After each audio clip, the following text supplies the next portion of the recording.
Eu sou Roberto Assunção, engenheiro civil, especialista em avaliações de imóveis e perícias de engenharia. Para quem acompanha o canal, sabe que nesse canal eu falo sobre assuntos relacionados a perícias de engenharia e perícias judiciais. No vídeo anterior, denominado Parecer Técnico Extrajudicial, eu comentei a respeito de um caso em que eu atuei fora da esfera judicial como assistente técnico, identifiquei patologias relacionadas a obras ocorridas no edifício, que deram embasamento, através do parecer técnico, que o advogado do meu cliente entrasse com uma ação judicial. Com o desdobramento da ação judicial, eu comecei a atuar então como assistente técnico no processo e trago para vocês hoje, através desse vídeo, o meu parecer técnico parcialmente divergente, onde eu discordo parcialmente com o laudo pericial e faço minhas considerações. Esse é um caso vivo, é um caso que ainda está em andamento, o perito já prestou esclarecimentos, mas nós ainda não temos uma decisão final, uma sentença proferida pelo juiz. Então nós vamos aqui, no caso real, mostrar para vocês, e espero que eu possa contribuir bastante com vocês em relação a um exemplo de caso real. Vamos lá. Aqui nós temos o início do meu parecer técnico parcialmente divergente. Eu comentei com vocês já em outros vídeos que quando eu atuo como perito judicial, no topo da folha eu coloco o meu nome aqui, engenheiro Roberto Ramos Assunção, meu CREA. Nesse caso, como eu não sou perito judicial, eu sou um assistente técnico. Eu não fui nomeado, não foi a pessoa física nomeado nos autos, o engenheiro Roberto Ramos Assunção. Eu fui contratado por um cliente para ser assistente técnico, então eu coloco o timbrado da minha empresa, que é a Tecnoprato Engenharia, então eu utilizo esse outro formato quando eu estou atuando como assistente técnico. Então vamos ao texto. Excelentíssimo senhor doutor juiz de direito da Vara do Guarujá, São Paulo. O número do processo eu omiti para preservar o meu cliente e as partes. Temos aqui Roberto Ramos Assunção, engenheiro civil, assistente técnico nomeado nos autos da ação de produção antecipada de provas, imposto por, aqui nós temos o nome dos clientes, em face de, aí temos o condomínio, que é o réu, temos a construtora e temos mais um outro envolvido aqui, então como réus nós temos três partes. Dando por terminados seus estudos, diligências e vistorias, vem respeitosamente a vossa presença para apresentar suas conclusões expressas no seguinte parecer técnico parcialmente divergente. Então, esse parecer técnico ele é parcialmente divergente. Quando nós atuamos, e como assistentes técnicos, nós podemos ter um parecer técnico que está totalmente convergente com o laudo pericial, como totalmente divergente ou parcialmente divergente, que foi o caso desse, porque alguns pontos do laudo pericial estavam em concordância, mas algumas questões não. Então, dessa forma, nós estamos fazendo esse parecer técnico divergente, onde iremos apontar quais são as nossas divergências. Vou destacar para vocês, então, que isso aqui é uma ação de produção antecipada de provas. Vamos então à sequência. Temos aqui o nosso índice, que diz o que nós abordaremos no nosso parecer técnico, que são as informações preliminares, localização, vistoria, constatações, reforma do apartamento, causas dos danos, considerações ao laudo pericial, conclusão e encerramento. As informações preliminares, item 1. Nessas informações preliminares é o item em que nós colocamos qual é o objetivo do nosso parecer técnico ou do nosso laudo, se for o caso. Para quem quer se familiarizar com as exigências de um laudo, o que deve compor um laudo, nós temos a norma 13752, que fala sobre perícias de engenharia na construção civil, onde o item 6 ele aborda esse tema, tá bom, pessoal? Eu vou mais adiante fazer um vídeo mais detalhado a respeito de técnicas de redação de laudos periciais. Então, esse parecer técnico tem como objetivo a análise do laudo pericial relacionado às constatações dos danos do apartamento tal, localizado em tal endereço no centro do Guarujá, São Paulo. Então, nós estamos sendo claros aqui que o objetivo do nosso parecer técnico é a análise do laudo pericial. Estamos sendo bem assertivos. A localização, nós vamos aqui também preservar a foto do local, que é um edifício à beira-mar. Vistoria.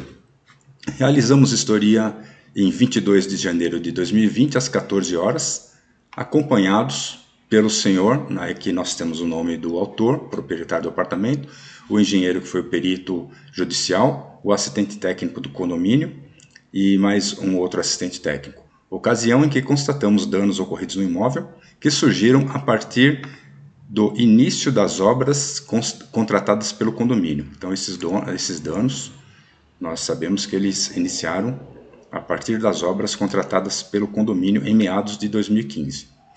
Para reforma de fachadas, remoção de telhado e impermeabilização da última laje.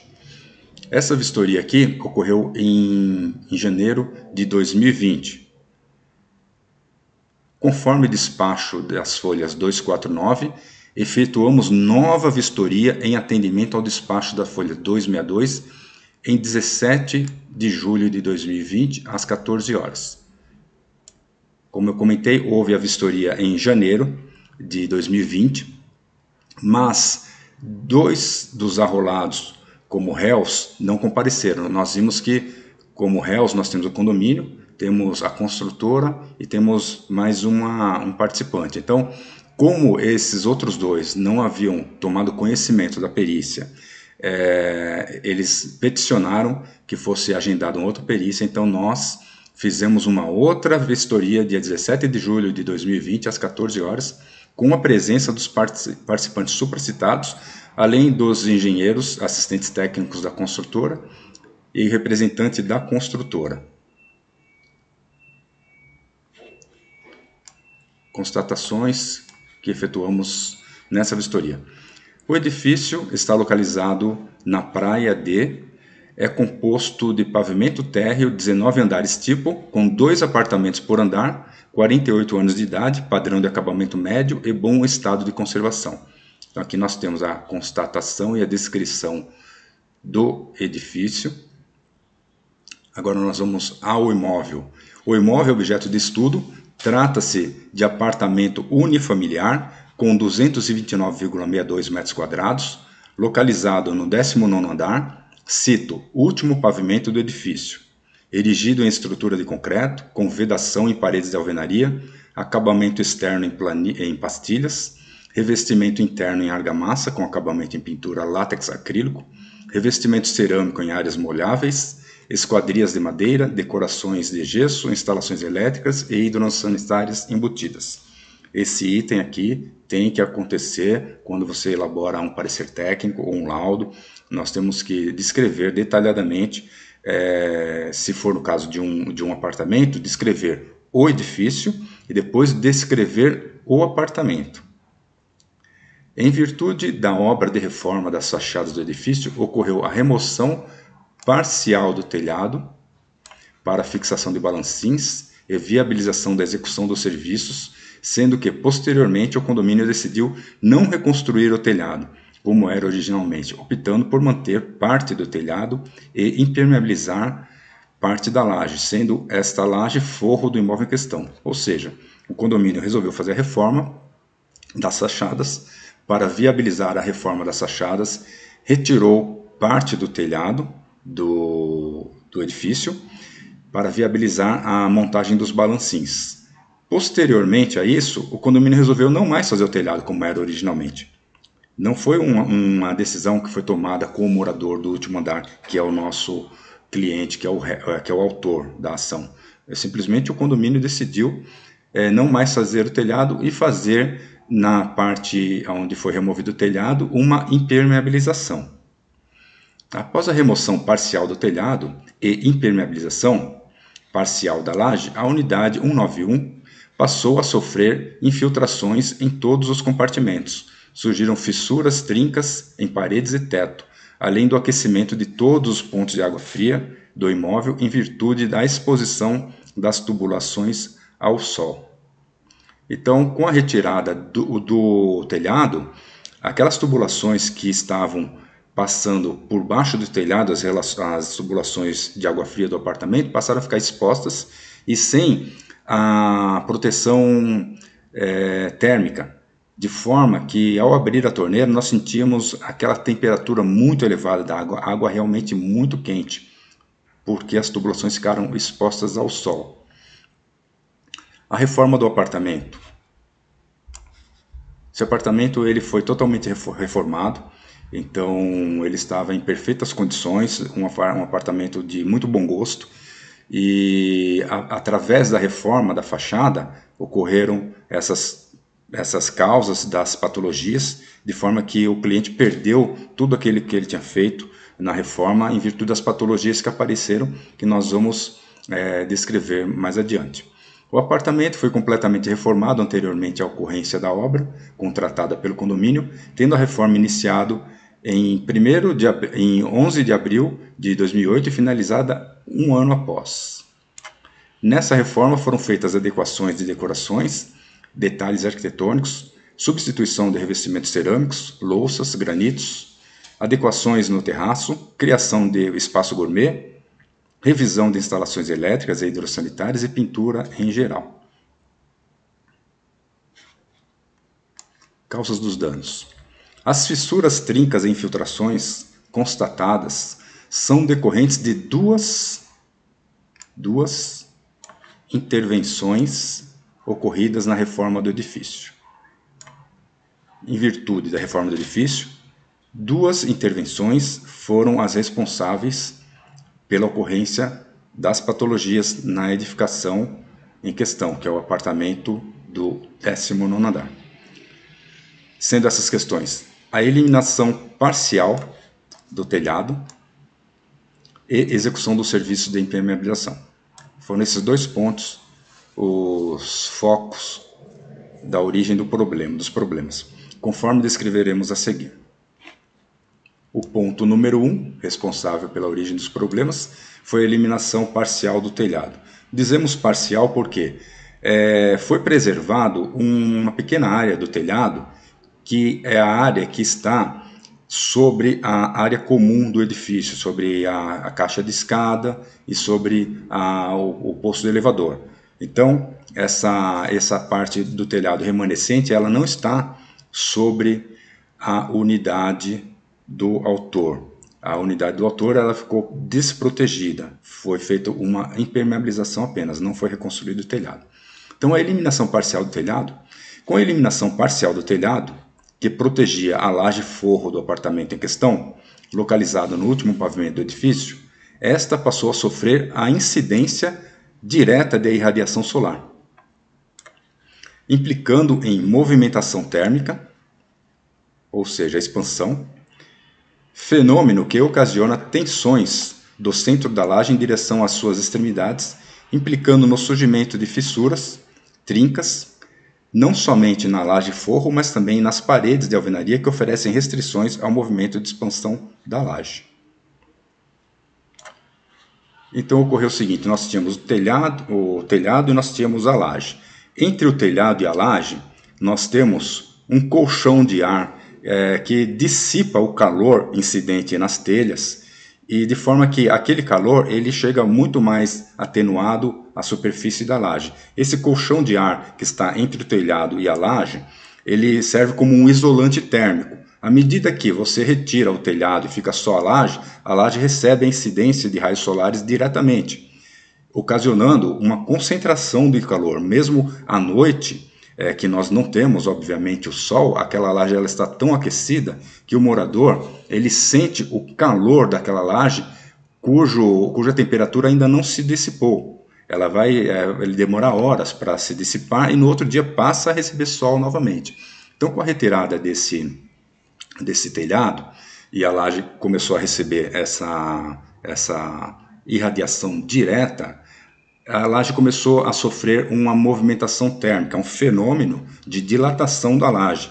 E esse fenômeno, através de técnicas e de equipamentos, existem grandes estudos a respeito, Esse fenômeno demonstra que o comportamento da movimentação é do centro para a borda, de forma que o que nós temos na borda? Nós temos paredes do perímetro do imóvel e temos também, é claro, estruturas ali.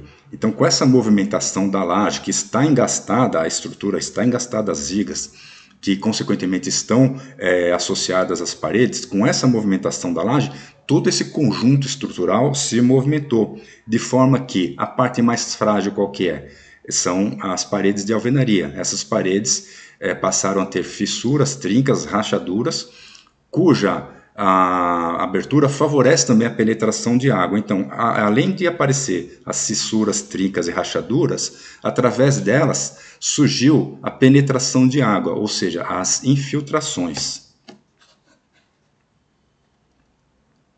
O telhado, além de proteger a última laje do edifício em relação às intempéries, tem a função de proporcionar isolamento térmico aos apartamentos do último andar, uma vez que o calor proveniente da irradiação solar, que incide sobre as telhas, se dissipa no espaço entre as telhas e a laje, proporcionando conforto térmico do imóvel, localizado imediatamente abaixo, impedindo tanto a movimentação térmica da laje, como a ocorrência de fissuras, trincas e infiltrações. Isso é o que nós já havíamos comentado anteriormente. Então nós falamos que existiam duas causas principais que ocasionaram as patologias na edificação. Nós falamos já sobre uma, nós vamos falar sobre a segunda, que é execução do serviço de impermeabilização. Lembrando que, como havia o telhado, essa laje não era impermeabilizada, porque a água caía no telhado, ia para as calhas, para condutores e escoava. Com a retirada do telhado, tornou-se necessário fazer uma impermeabilização na laje. Então, essa execução do serviço de impermeabilização foi precária, e nós vamos comentar aqui detalhadamente, e foi um dos itens que favoreceu as infiltrações de água no apartamento. A impermeabilização executada na laje, forro do apartamento, não oferece estanqueidade, uma vez que existem pontos de infiltrações em vários compartimentos do apartamento. Além disso, observamos que não foi executado, após o serviço de impermeabilização, a proteção mecânica, ou seja, a manta asfáltica está exposta, favorecendo perfurações e deteriorações, implicando em agravamento das infiltrações existentes e favorecendo a ocorrência de novos pontos de infiltrações. Tais serviços estavam em execução na ocasião da vistoria. Ou seja, foi feita a impermeabilização, não foi feita a proteção mecânica. Para quem não está se familiarizando com o termo, a proteção mecânica é uma espessura de 3 a 4 centímetros de contrapiso, digamos assim, sobre a impermeabilização. Então, esse contrapiso, ele consiste numa proteção mecânica, ou seja, se houver trânsito de pessoas em cima dessa superfície, as pessoas não atingirão diretamente a manta ao trafegarem na superfície. Por quê? Porque elas estarão pisando na proteção mecânica. Não havendo a proteção mecânica, e essa área não é uma área de grande circulação, porque ninguém tem acesso, apenas funcionários que eventualmente precisam fazer manutenção na cobertura do edifício, ou até mesmo acionar algum registro, fazer algum fechamento, ou higienização, limpeza, retirada de algum tipo de sujeira que esteja obstruindo condutores, coisas assim. Então, o simples trânsito de pessoas nessa superfície que não está com a proteção mecânica favorece que, ao pisar na manta, haja uma perfuração. E havendo perfuração, que ocorre a infiltração de água no apartamento imediatamente abaixo, que é o apartamento do autor da ação. A impermeabilização executada na laje forro do apartamento não oferece estanqueidade, uma vez que existem pontos de infiltrações em vários compartimentos do apartamento. Além disso, observamos que não foi executado, após o serviço de impermeabilização, a proteção mecânica, ou seja, a manta asfáltica está exposta, favorecendo perfurações e deteriorações, implicando em agravamento das infiltrações existentes e favorecendo a ocorrência de novos pontos de infiltrações. Tais serviços estavam em execução na ocasião da vistoria. Então nós vamos às considerações ao laudo pericial. Esse item, ele fala a respeito da nossa crítica ao laudo pericial, e nós deixamos claro aqui que quando falamos em crítica ao laudo pericial, não é no sentido pejorativo, é no sentido da crítica dos questionamentos técnicos. Não é um sentido pejorativo, não é nada disso. Esse termo crítica é relacionado aos questionamentos técnicos, aos pontos divergentes. O perito judicial descreve com exatidão as etapas de contratação de serviços e execução de obras no condomínio, bem como aponta as causas convergindo em relação ao exposto em nosso parecer técnico preliminar, juntado aos autos antes da realização dessa perícia. Então, o perito ele concorda com os motivos que levaram aos problemas que constatamos.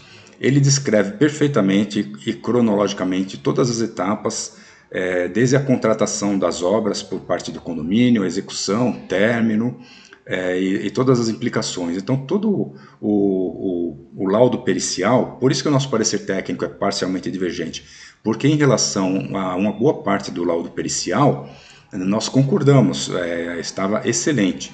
A nossa discordância é pontual e nós falaremos mais adiante qual seria o ponto divergente. A crítica quanto ao laudo pericial se concentra em relação à resposta do quesito 12 elaborado pelo requerente. O requerente é o autor.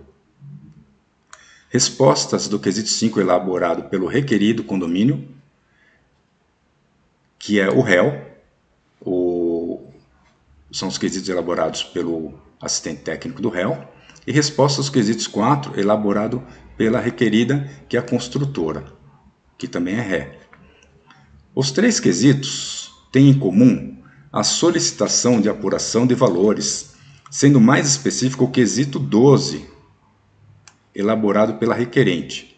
Os quesitos elaborados pela requerente, que é o autor, fui eu, assistente técnico, que elaborei. Então, esse quesito 12, que eu estou citando, faz parte dos quesitos que eu elaborei. Em que solicita a apresentação de planilha com a descrição de serviços. Olha que nós queremos descrição de serviços quantitativos, valores unitários e valores totais. De que forma que são apresentados descritivos de serviços quantitativos, valores unitários e valores totais? Através de planilha. Nós que trabalhamos com engenharia e com orçamento sabemos que todo orçamento tem que ter uma planilha orçamentária, e essa planilha é detalhada. Então, nós não recebemos uma planilha no laudo pericial.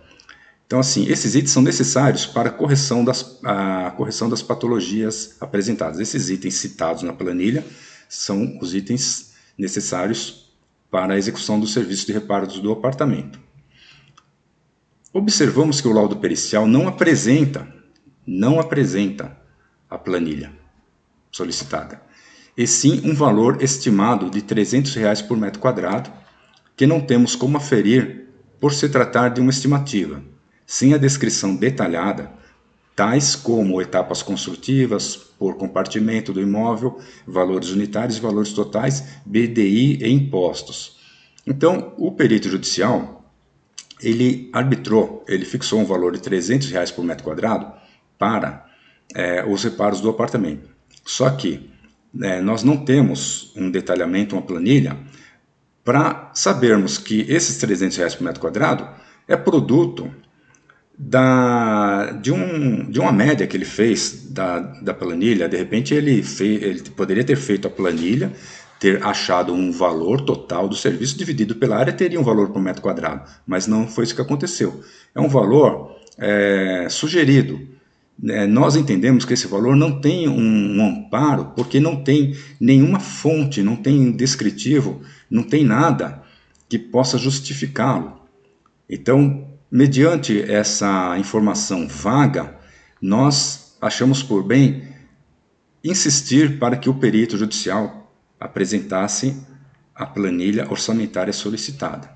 E essa planilha orçamentária citada não foi solicitada apenas nos quesitos do autor, foi solicitada também nos quesitos do réu. Por quê? Nós estamos falando da planilha orçamentária. A planilha orçamentária, o que ela vai oferecer no final? Além de toda a descrição, ela vai oferecer um valor. Esse valor é de interesse tanto do réu quanto do autor saber qual é o valor preciso. Por quê? a ação ela vai girar em torno de uma indenização ou não. E esse valor ele vai ser o parâmetro para que as partes possam aceitar ou não a decisão do juiz. Então, o laudo, apesar dele estar excelente, muito bem redigido, ele não trouxe para nós, os 3 assistentes técnicos, a informação primordial que seria a planilha orçamentária detalhada. Esse valor aqui, R$300 por metro quadrado, quando o perito multiplicou pela área do imóvel, ele chegou a um valor de R$ 54.375.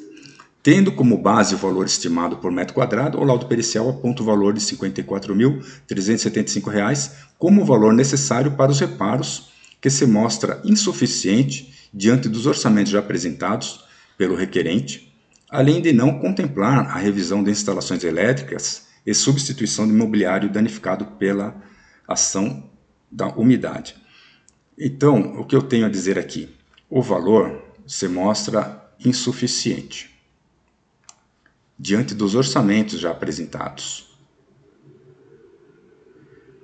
Então, o autor não está sendo leviano em dizer que o valor é insuficiente. Anexo aos laudos, nós temos 3 orçamentos colocados pelo autor, em que ele fez com empresas diferentes para restaurar o imóvel tal qual ele era originalmente. Temos 3 orçamentos, esses orçamentos estão nos autos. E esses orçamentos são de valores muito superiores ao valor apurado pelo perito judicial. Então, no mínimo, para que nós pudéssemos identificar uma discrepância de valores, o porquê está ocorrendo uma diferença tão grande entre os valores dos orçamentos e o valor exposto no laudo pericial, se no laudo pericial tivesse uma planilha orçamentária detalhada, nós tínhamos como comparar as planilhas do orçamento com a planilha do laudo pericial e identificar aonde consiste a discrepância. Mas como não foi feita a planilha no laudo pericial, não há essa possibilidade. Então fica aquele argumento, o valor é insuficiente, porque os orçamentos, os 3 orçamentos, apontam valores de uma ordem de grandeza muito superior. Então, mais uma vez eu digo que é necessário que o perito apresente no futuro, isso faz parte já da solicitação de esclarecimento que já foi feita, que o perito apresente no futuro a planilha orçamentária para que possamos entender de onde vem essa discrepância. Então, o valor insuficiente, já apresentado nos orçamentos pelo requerente, além de não contemplar revisão de instalações elétricas. Então, nós temos aqui a revisão de instalações elétricas não foram consideradas pelo laudo pericial e não foi considerado também a substituição de mobiliário danificado pela ação da umidade, porque os armários embutidos do apartamento foram todos danificados em virtude da presença da umidade, inclusive algumas portas também dos dormitórios e sanitário. Conclusão. Nós temos esse item conclusão e eu sempre insisto em dizer que todo laudo ele tem que ser conclusivo, todo parecer técnico também tem que ser conclusivo.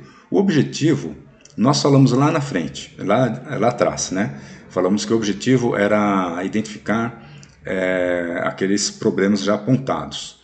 Então, nós iniciamos dizendo que temos um objetivo. A conclusão é a revelação desse objetivo do laudo. Por que eu estou comentando tudo isso? Muitos pareceres técnicos e muitos laudos são muito perfeitos, muito bonitos, chegam à conclusão, eles são inconclusivos. Então, eles não têm função nenhuma. Você tem que fazer um parecer técnico, um laudo conclusivo, de forma sucinta, de forma prática, de forma direta, sem arrodeios, para que qualquer um possa entender, compreender quais são as suas colocações. Especificamente na conclusão do parecer técnico, que é esse o nosso caso, esse é um parecer técnico judicial, nós, assistentes técnicos, temos que ser muito sucintos, muito técnicos, muito objetivos e termos uma redação muito direta. Por quê? O juiz, quando pega o laudo pericial, ele dá uma folheada. O parecer técnico, o juiz muitas vezes nem lê, né? Se alguma coisa pode atrair a atenção do juiz, se você destacar no seu parecer técnico que ele é divergente ou parcialmente divergente, como é o caso do nosso, que é parcialmente divergente. Porque o juiz vai saber assim, bom, eu vou precisar ler esse parecer técnico para saber quais são as justificativas desse assistente técnico. Só que o juiz ele não vai pegar a primeira folha e vai ler o parecer técnico inteiro. Ele vai direto na conclusão. Se a conclusão for coerente e chamar a atenção do juiz, possivelmente ele poderá até ler alguma coisa anterior para comprovar e prosseguir com o caso, né? Prosseguir com as suas ações devidas. Mas se na conclusão você não conseguir chamar a atenção do juiz, ele nem vai considerar o seu parecer técnico, ele vai considerar o que o perito colocou e pronto, né? Então é importante que a gente tenha uma conclusão muito bem feita, inclusive para dar embasamento ao advogado das partes, para que ele possa fazer a sua peça de contestação.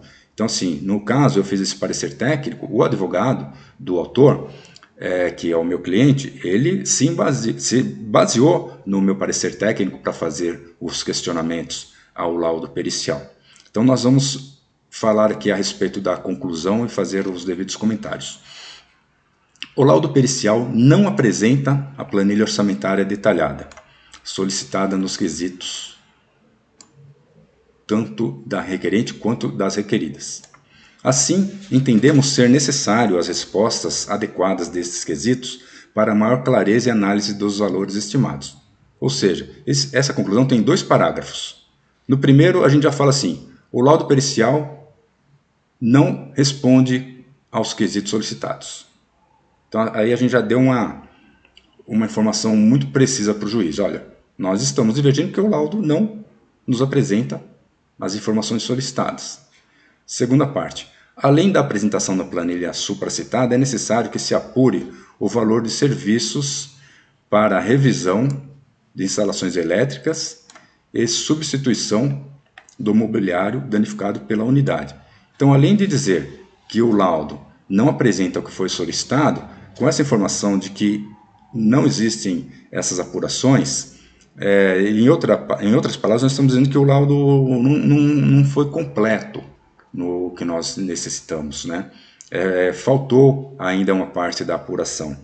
Então, essa conclusão é muito simples, mas ela é suficiente para que, através de tudo que foi redigido no nosso parecer técnico, o advogado possa entrar com uma solicitação de esclarecimentos dirigida ao magistrado, que vai chegar no perito e vai falar assim: olha, por favor, prestar esses esclarecimentos. Lembrando que o perito judicial, ele não recebe os honorários quando ele entrega o laudo, quando ele protocola o laudo. Enquanto existirem solicitações de pedidos de esclarecimento, o juiz não libera os honorários periciais. Então, é importante que você faça sempre um laudo pericial conclusivo, completo, respondendo aos quesitos direitinho, para que não seja questionado, porque isso certamente vai acontecer se as partes não estiverem de acordo. Nós fazemos aqui o encerramento. Esse parecer técnico é de 1º de agosto de 2020, e na sequência nós vamos falar aqui a respeito, nós temos o relatório fotográfico. Eu acho que nós não temos os quesitos aqui para respondê-los. Deixa eu só verificar se nós temos os quesitos. Eu não coloquei aqui o anexo dos quesitos, mas não é importante. Nosso objetivo era mostrar o nosso parecer técnico. Nós temos aqui preservadas as fotos do edifício, mas aqui nós temos, para quem acompanhou no último vídeo, do parecer técnico extrajudicial, nós temos aqui o mesmo anexo fotográfico que mostra as patologias encontradas no apartamento, afastamento entre paredes, né? Nós temos aqui trincas, nós temos aqui infiltrações, trincas, que transpassaram da fachada para a parte interna, ou seja, fraturou a alvenaria e houve a penetração de água. Olha quanta infiltração. Isso nós temos em todos os ambientes do imóvel. Aqui é forro de gesso, mesmo forro de gesso com a movimentação, ele trincou. Trincas em forro de gesso. Temos aqui uma fissura, mas a foto não permite a visualização porque o fundo é branco, né? Mas tem indicação aqui através das setas, temos aqui também na área de serviço. Então nós vemos que todo o imóvel, olha, trincas em paredes dos dormitórios, todo o imóvel tem trincas em paredes e forro, necessitando que seja inteiramente reformado. Então, não é possível que você tenha todas essas patologias e temos como arbitrar um valor por metro quadrado sem que haja um detalhamento, tem que haver uma planilha. Aqui nós temos, aqui embaixo é a calçada, né? A parte de baixo lá, já é a beira-mar. E aqui nós temos a soleira da sacada aqui do edifício. E essa parte que nós estamos indicando seria o revestimento em pastilha que não foi feito pela construtora quando fez a reforma da fachada. Então tem pendência de serviços aqui, aqui também, ó. Essa pastilha que aparece já é decorrente da reforma da fachada, mas nós não temos aqui na parte da soleira, né? Então, como nós podemos ver, tem muita coisa aqui para ser resolvida. Vamos encontrar aqui a parte onde foi tirado o telhado. Ó. Essa aqui é a parte remanescente do telhado, que nós vemos aqui uma parte dela. Aqui é a laje que foi feita, né, a impermeabilização sem proteção mecânica. Aqui nós temos um outro trecho. Vocês veem a tubulação completamente exposta, sem isolação térmica, de forma que a incidência de raios solares aqui o dia todo aquece a tubulação, que consequentemente aquece a água, e o apartamento não tem mais água fria, só tem água quente. Temos aqui a área remanescente do telhado, mas todo o seu entorno aqui está desprotegido.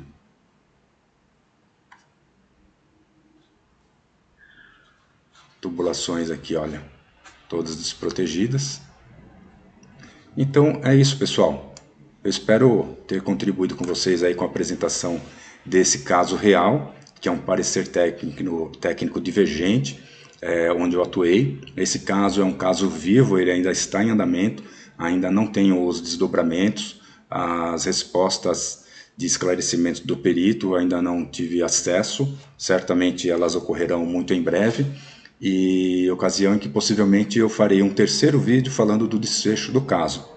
Tá bom, pessoal? Muito obrigado pelo prestígio ao canal, muito obrigado pela colaboração que todos vocês estão fazendo, pelas perguntas, pelas críticas, pelos agradecimentos. Obrigado também pela motivação, pelo incentivo, né? E nós daremos prosseguimento com novos vídeos, com novos ensinamentos relacionados a laudos periciais, a perícias de engenharia na construção civil e nas perícias judiciais. E vou selecionar para vocês muitos outros casos reais aí para a gente compartilhar, tá bom? Muito obrigado pelo prestígio de todos e até o próximo vídeo.